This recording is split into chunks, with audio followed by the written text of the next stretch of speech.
Hello, my name is Andrew with growingyourown.com in Round Rock, Texas. Right now we're in my backyard of my house.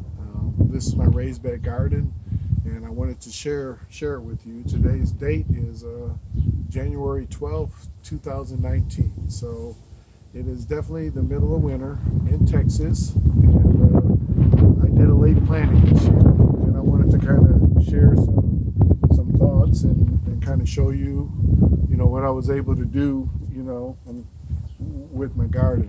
I'm getting ready to harvest a couple, or at least one cauliflower and one broccoli plant today. My carrots still have a little bit to go, and again, I just wanted to share a few things. I planted this garden in October 25th, 2018. So it was a late planting. I normally have my broccoli and cauliflower, carrots and things. I normally plant them right around, at the latest, usually around September 15th. But this year I wanted to do a later planting and just see if I was able to produce anything. With global warming, I've noticed the temperatures in the summer have been a lot warmer, and fortunately broccoli and cauliflower, Brussels sprouts, can tolerate the cold a lot better. Carrots they love the cold weather, and I have spinach and some chard in the ground right now. Also, I got my onions going, and have garlic. I got my garlic, which takes 9 months to grow, but I got my garlic started. So pretty much I'm happy with everything. You can see I got nice growth. It hasn't been too tough this winter. I've had to deal with 3 freezes. The first one was probably the worst one. I think it was about a 3-day freeze, and I had to cover everything up with plastic, and that's what these frames are for. I kind of just manufactured a quick frame and covered everything up, and they managed to make it through. I had a few leaves that got burnt, got some leaf damage on them, but otherwise they pretty much made it through. It got down in I think the coldest night we had was 29, 28 degrees. So, excuse me, coldest morning we had was 28 degrees. We've had a couple light frosts, and another thing I wanted to do was try something that a friend of mine had told me about broccoli and cauliflower, that if you wash the frost off before the sun hits it, it's okay. They actually will do quite well. As long as you get the frost off before the sun hits them, wash them off with water, the plants will be fine.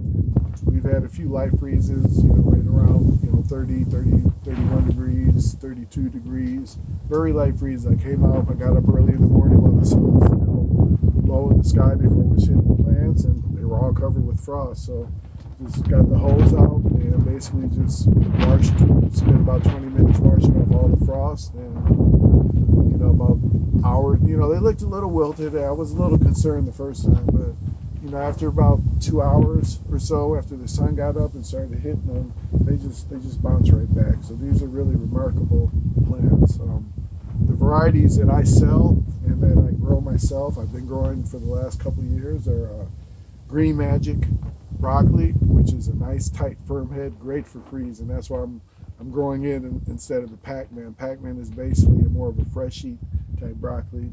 And I have a snow crown cauliflower that I'm really happy with. I really like these snow crowns. They're fast. They produce nice big fat heads, and they're just a really good stable plant. And I also got 5 Brussels sprouts.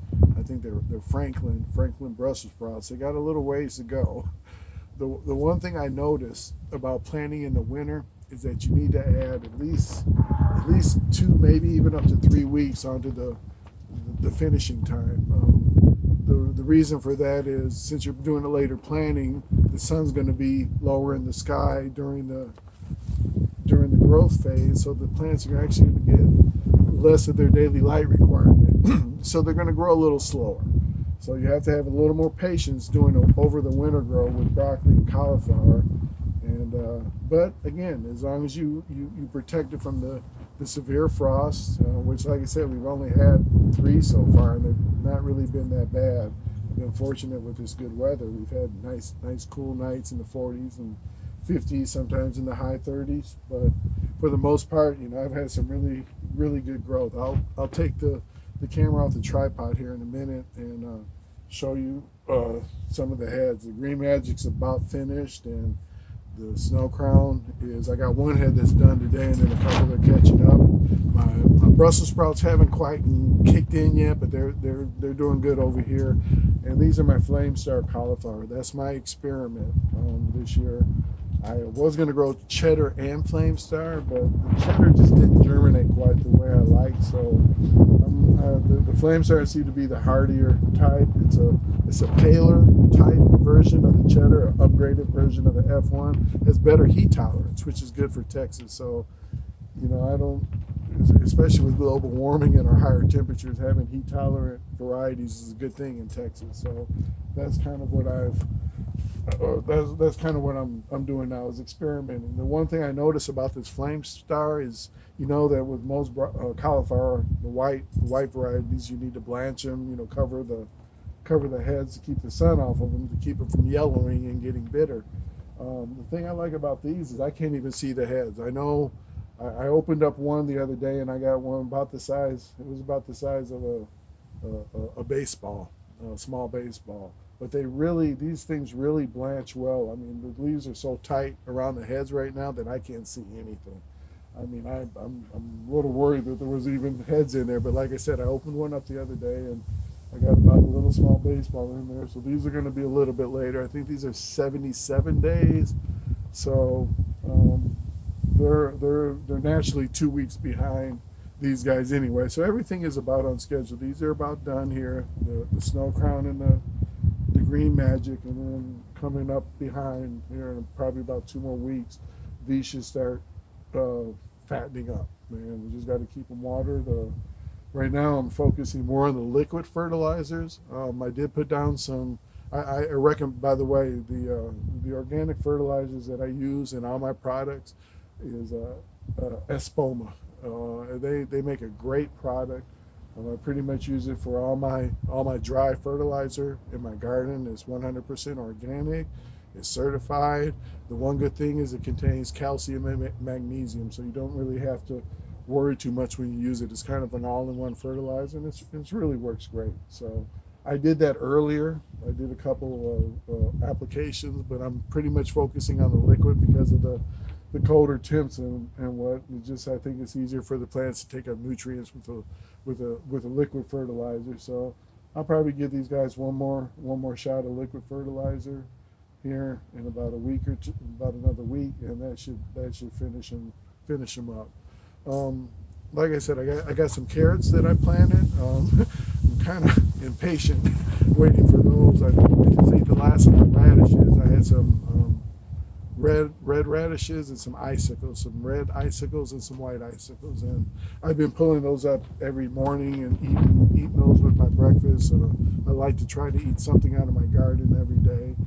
That's why I got my spinach is starting to kick in, and it's doing well. The spinach seems to tolerate the frost a lot better than anything else. I really don't even have to cover it for the most part, but you know, the carrots also are actually pretty cold tolerant. The chard, this chard has been growing up basically since the spring, so it's almost turning into a perennial plant as opposed to an annual because of the warm temps. So my chard, the last frost we had, I didn't even cover it, and it actually made it through quite well. So I right now, you know, I'm just really happy with my harvest. I thank the Lord every time that He just gives me a bounty. I'm just so grateful for what He provides. When you do the right thing and you give the plants what they need, they'll reward you. These are my babies, and I take care of them, and they take care of me. So we'll have Green Magic broccoli, cauliflower, lettuce. I do a Simpson Elite lettuce. It's really a nice lettuce. I'm also going to have tomatoes, peppers. So you go to our website, growingyourown.com. I'm still in development, so I still have to add a few things. But as I go along here over the next few weeks, I'll be finishing up the website. You can order online. You can order by phone. You can order by text, email. You can contact any way you want to get a hold of me. I'll work with you.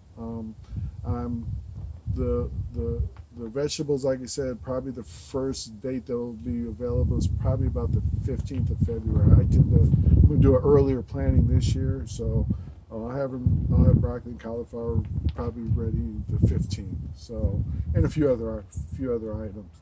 I'm also doing a few green onions, so I may have a few extra not green onions, red, yellow, and white onions. So I'll show you that here in a minute when I take the camera off the tripod. So I may have a few extra onion sets depending on how that turns out. I want to try to get about 100 in this year, just so I have enough to get through the whole year. That's what I'm trying to do, is try to get my planting up to support me and my wife, and make sure that we don't have to go to the store and buy vegetables, that we can support ourselves with what we grow. We did real well with the broccoli. I probably ate the last of my broccoli about 2 weeks ago, so I'm getting ready to harvest again. So it lasted, and actually, since I'm doing the late planting, I'm probably only going to do a small planting here in the spring, and probably maybe only do about 8 or 9 broccoli, because hopefully I'll have plenty of cauliflower. So I'm going to take the camera off the tripod and show you a few things here, and I'll be talking as I show you my garden. But thank you for visiting, and stick around for more videos. And thank you for visiting growingyourown.com. This is Andrew. Goodbye.